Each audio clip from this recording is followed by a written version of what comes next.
낙찰 후 건축주 명의 변경을 이렇게 하라. 이 부분은 조금 사실은 쉽지 않은 그런 물건입니다. 이제 초보들은 하기가 어렵고, 고수들이 법정지상권이 성립하지 않은 물건이나 혹은 뭐 법정지상권이 성립이 됐다 하더라도 나중에 처리 과정에서 사용할 수 있는 그러한 노하우를 이 시간 강의를 하도록 하겠습니다. 건축 허가를 받으면 통상 착공 신고가 들어가고, 그다음에 이제 건물이 완공되면 사용 승인을 받은 다음 건축물 대장도 이제 생성이 되게 됩니다. 건축 행위는 통상 이제 허가를 받은 날부터 2년에 착공을 해야 되고, 착공이 안 되면 취소 사유가 됩니다만은 또 연장을 할 수도 있습니다. 건축법 11조의 건축허가 취소 요건은 허가 받은 날로부터 2년 이상 하지 않은 경우, 또 공장증서 같은 경우는 3년을 이렇게 합니다. 그래서 이제 착공을 기소만 일단 하면은 착공 신고가 들어간 걸로 하는데, 착공을 안 하고 또 연기도 안 하고 하면은 건축허가 취소되는 사례가 이제 비일비재합니다. 또 착공 신고를 했으나 공사가 불가능하다고 인정되는 경우, 이 경우는 대부분 이제 소유권을 뺏긴 경우입니다. 예를 들어서 경매가 나와서 그 물건을 처음에 건축허가를 받은 건축주 명의로 있는 것이 아니라 소유권이 다른 사람한테 넘어간 경우입니다. 이 경우가 이제 실무에서 가장 중요한데, 밑에서 이제 설명을 하도록 하겠습니다. 그리고 착공 전에 건축주가 대지 소유권 상실로 6개월이 경과한 경우, 이 경우도 착공이나 착수가 이제 불가능할 겁니다. 왜냐하면 소유권이 경매로 이미 다른 사람에게 넘어갔으면은 실제 그것은 자기 땅이 아닌데 거기다가 건축을 할 리도 없고 실제 공사 착수가 불가능할 걸로 봅니다. 그래서 이 경우도 건축허가의 취소 요건에 해당됩니다. 그리고 농지 전용 개발 허가를 받고 건축 허가를 받았을 때 착공 전이라는 이유로 건축 허가 취소되면 다시 전용 허가와 개발 허가를 받아야 됩니다. 그런데 이제 임야 같은 경우는 개발 행위 허가를 예를 들어서 그것이 취소 안 되면 다시 다른 사람한테 내주지 않습니다. 그래서 어떤 지자체는 한번 그 원상복구가 따르고 전용 허가가 난 곳은 5년 동안 허가를 안 내주는 경우도 있습니다. 그래서 이 경우는 상당히 낙찰자에게 불리해서, 낙찰자는 5년 동안 그 토지를 뭐 이용하거나 수익하거나 다른 개발 사업을 할 수도 없는 그런 경우가 됩니다. 대개 이제 경매 나온 경우는 토지와 건물이 일괄 이거 낙찰된 경우인데, 이 경우는 명의 변경을 하고서 완공해가지고 사용 승인을 받아야 되는데, 그런 경우만 있는 것이 아니라 실제 보면은 경매물건에 보면은 토지 있고 건물이 일부 올라가다가 중단된 경우가 많이 있습니다. 그런 경우는 이제 건물이 완공되지 않았기 때문에 사용 승인을 받지 못한 경우인데, 그런 경우는 지위를 그 물건에 예를 들어서 근저당 설정 이후에 지은 건물이라면 법정지상권이 성립이 안 됩니다.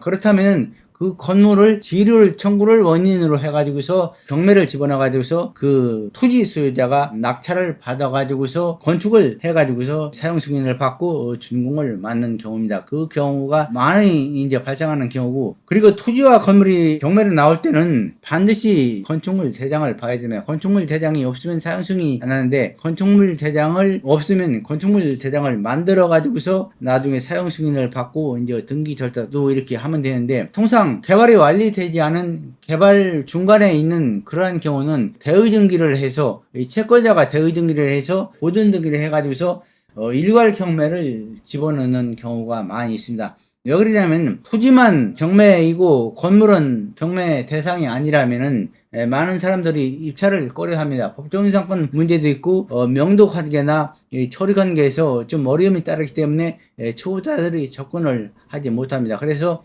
채권자들은, 채권은행에서는 대부분 토지만 낙찰을 받았더라도 그런 경우는 건물을 대의 등기를 해서 일괄 경매로 집어넣는 경우가 있습니다. 이 경우는 토지주가 낙찰 받았을 때는 토지주가 건물까지 법정지상권이 성립 안 하면 낙찰을 받아서 하고, 법정지상권이 성립한다 하더라도 싸게만 하면 낙찰을 받아가지고서 예를 들어서 지루를 청구해 드리고, 또 지루를 2회 이상 못 내는 경우 설령 법정지상권이 성립한다 하더라도 그거는 결주사유입니다. 또 예를 들어서 법정지상권이 성립 안 하는 물건은, 그 물건은 그 건축한 사람이 설령 건축비로 유치권을 신청한다 하더라도 법정상권이 성립하지 않은 물건은 유치권이 인정되지 않습니다. 그래서 토지만 경매인 경우는 건물을 낙찰 받아가지고서 지류 청구 소송을 하면서 건물 철거 소송을 해가지고 건물 철거 확정 판결을 받은 다음에 경매 지불해서 이렇게 하면은 다른 사람이 못 들어옵니다. 그러면 저렴한 가격에 낙찰 받아가서 자기가 소유하고 나중에 건축물을 완성해서 가지고서 사용 승인을 받아가지고서 그 건물을 온전한 건물로 이렇게 만들 수가 있습니다. 제시의 건물은 위반 건축물이라 하여도 위법 책임이 낙찰자에게 없습니다. 그건 대항력 유무는 물론 확인해야 되지만은 설령 제시의 건물은 위법 건물이든 위법 건물이 아니든 경매 대상이 아니기 때문에 실제 낙찰자가 책임은 없습니다. 그러나 거기에 이제 예를 들어서 그 오물이라든가 폐기물이라든가 있을 때는 낙찰자가 전부 치워야 됩니다. 그리고 경락 대금을 완납했다면은 지자체에서는 통상 이제 가면은 건축 허가를 승계를 받아오라고 하는데 아직도 그런 그 행정기관에 많이 있습니다. 그러나 실제 낙찰 받아서 낙찰로 인한 경락 대금을 전부 완납했다면 대금 완납 서류를 첨부해서 건축주 명의 신청을 하면은 허가권자가 그것은 이제 건축주 명의 변경을 해줘야 한다는 것이 대법원 판례입니다. 2019-2296. 그리고 매각 결정 허가가 나가고 매매 대금을 완납했다면 매각 목적물을 취득한 것이므로 건축 허가 명의 승계는 이거는 당연하다는 것이 대부분 판례입니다. 최근에는 건축주 명의 변경을 승계받지 않고 대부분 그런 식으로 처리를 합니다.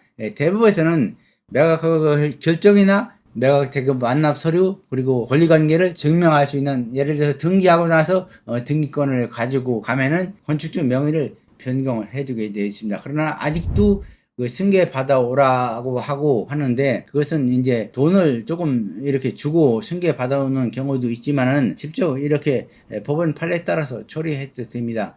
그리고 개발행위 허가가 유지가 되면 농지 복구 허가가 별도로 필요치 않고 개발행위 허가와 농지 전용을 받은 토지의 경우 개발행위가 살아있는 한 해당 건물 준공시까지는 불법 건물로 보지 않고 이행지로 봅니다.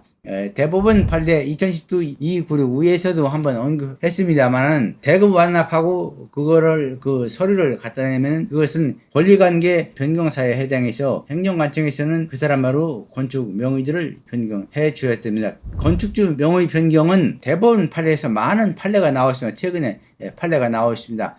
건축허가 또는 신고에 의한 건축주 명의가 수인으로 되어 있는 경우 공동건축주 명의 변경에 대하여 변경 전 건축주 전역에서 동의를 얻어야 하는지 적구 또 부동하는 경우 건축주 피고로 삼아 동의의 의사표에 가람하는 판결을 얻을 수 있는지 여부 적구. 그러니까 그 사람들 동의를 안 얻어도 대법원에 이렇게 판결을 받으면 되고 또 실제 그 잔금 납부하고 그거를 가지고서 행정기관에 이렇게 갖다 제시하면 그것으로서 건축주 명의 변경이 가능합니다.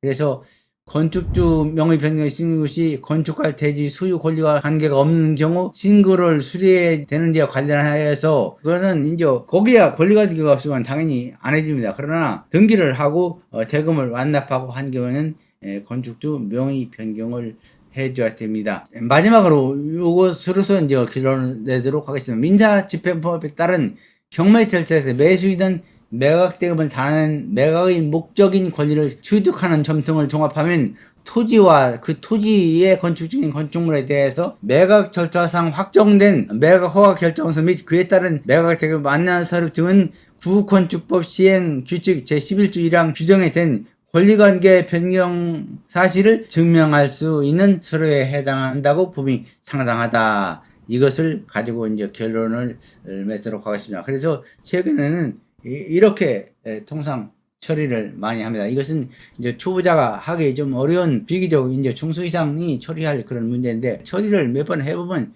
쉽습니다. 그래서 이런 경우는 실제 이제 그 경매 절차에서 수익이 좀 발생하는 그런 물건으로 해석이 됩니다. 오늘 강의는 이것으로 마치도록 하겠습니다. 감사합니다.